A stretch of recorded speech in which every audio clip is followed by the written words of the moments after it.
Happy Monday. Happy Monday to you. Oil time, first and foremost. Oh my gosh, I'm dropping the bottle over here. This is my Awaken oil of the year because I was awakened to a revelation the other day. And that's what I want to share with you today. And yes, it has to do with Melba Toast of all things. Oh my gosh. Do we even eat Melba Toast anymore? Is that even a thing? You guys know what I'm talking about in like Chex Mix, those like round, crunchy discs of deliciousness. Let me tell you this Melba Toast story, okay? On this Monday mindset Melba Toast discussion. It's all the M words today. I got my notes here on my phone actually, because I don't want to miss a detail of this really insane story. Caveat and disclaimer. First of all, this is not like a story used to cure, diagnose, or otherwise discuss illnesses, treatments, or otherwise for healing. It's my own personal story and how it relates to my personal healing journey. But come along with me while we talk about Melba Toast and mindset, okay? The other thing I want to talk about really quickly as a disclaimer is that this story involves some discussion, and maybe this is a trigger warning for some, I'm not sure, but this story involves a discussion about body image and weight loss and that piece of this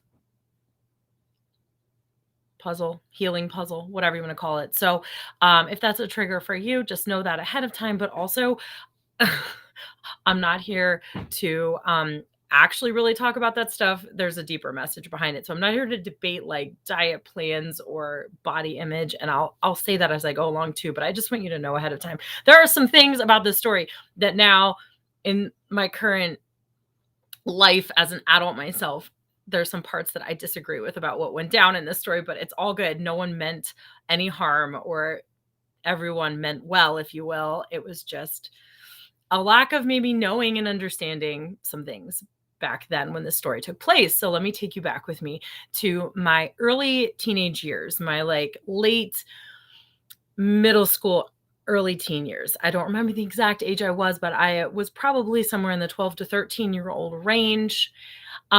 Back then, I did have Lyme disease, but didn't know yet that I was positive. I was impacted by it physically and didn't realize. We were actually working on figuring out what was going on with my health, but I wasn't super sick yet. So at that time, I was still an athlete.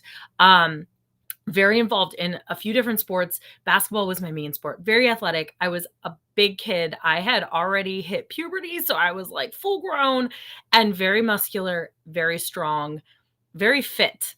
Not really overweight or anything like that, but I was at that age where I was bigger than all my peers and felt like it was a weight issue for myself. So I felt too big.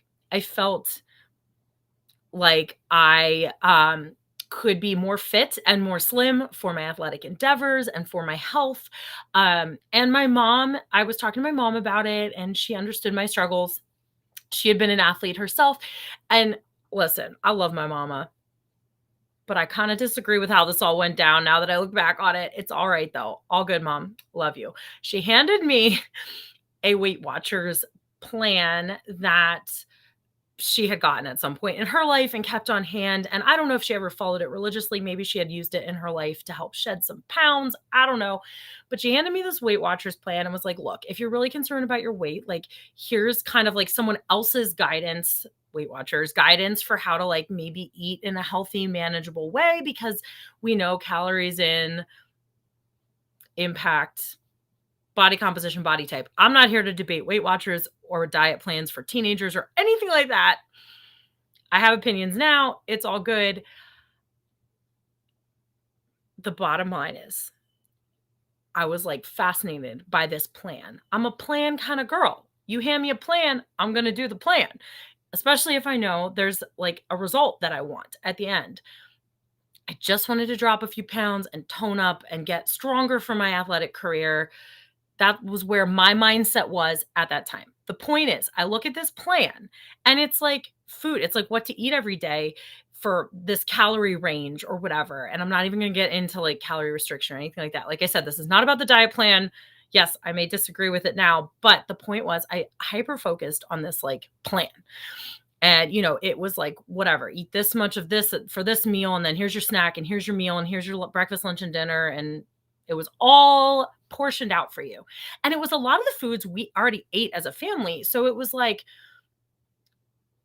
okay, I can make this work because like we eat this stuff. It's pretty much what we already have on hand and how my parents feed me. Cool. So that wasn't a huge hurdle, except I'm looking down the plan and there are meals and snacks that include Melba Toast as part of the calorie allotment for that meal or snack. And oh my word.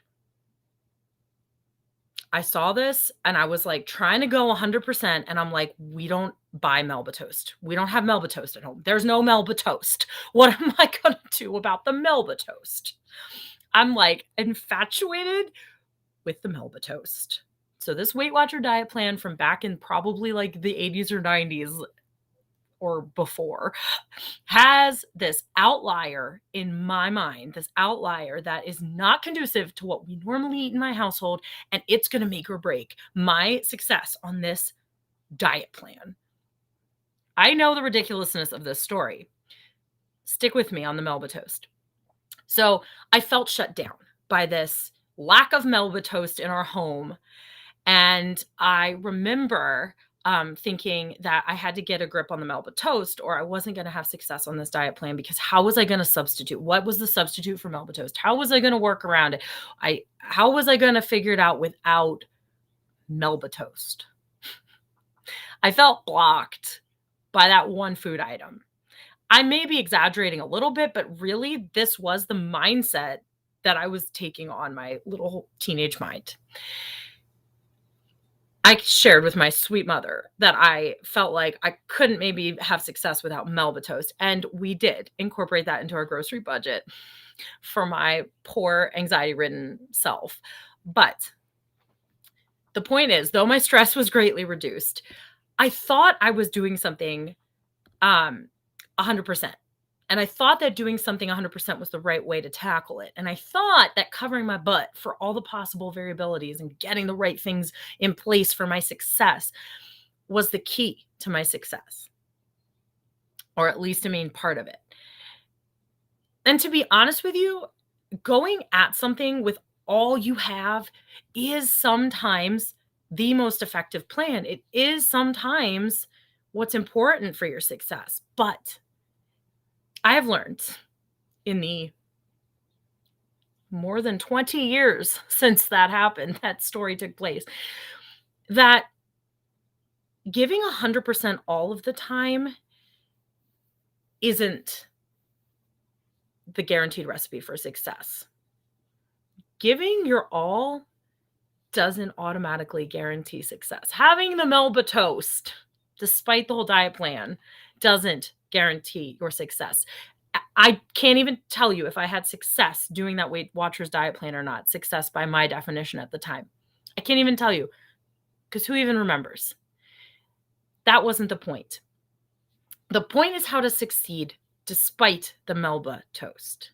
The point is how to set yourself up for success despite the variables along the way, despite the roadblocks or the pivot points where things take a turn and you're suddenly thrown off track or off course, or suddenly it doesn't seem like you can do exactly what you set out to do. Success is found in the Melba Toast moments, is it not? It's about not letting that one thing, the Melba Toast in this example, or that one slip up or that one difficulty stop you from getting to your end goal anyway. It's about a mindset that is not destructive, limiting, or fixed, and rather growth-oriented, flexible, evolving over the course of your journey. This is the basis for healing and the basis for a whole lot of other successes in life. But in my work around Lyme healing in a holistic, whole person fashion, this is the mindset component and where it stems from. It's Melba Toast and mindset, baby. Are you going to fixate on the Melba Toasts in your journey? Or are you going to work around it, knowing that your success doesn't depend on that one Melba Toast component to your plan? Healing starts in your mind. Healing is a belief system before it's anything else on paper or physically executed. How you speak to yourself, how you treat yourself, and how you look at the Melba Toast in your life is the actual key to your success and your advancement, even on your healing journey towards your goals, towards your maximum wellness, towards whatever lies ahead for you that you are working towards. So just remember that on this Melba Toast Mindset Monday, I'm here for you. I've got a lot of resources to help you with your own mindset along this journey. I'm definitely going to have them linked for you in the description. If you're catching this on YouTube, if you like what you heard and you like some quirky stories about Melba Toast on a Monday, make sure you like, subscribe, and even hit the bell so you get notified when I'm on here dropping the Melba Toast for you. All right. I'd love to know what you think. What's your Melba Toast mindset story? I'm sure you have one where you realize something shifted for you in how you view your mindset work. Let me know. I'd love to share with you on your own, however quirky story it may be. Try me. All right. Cheers to your wellness. See you next.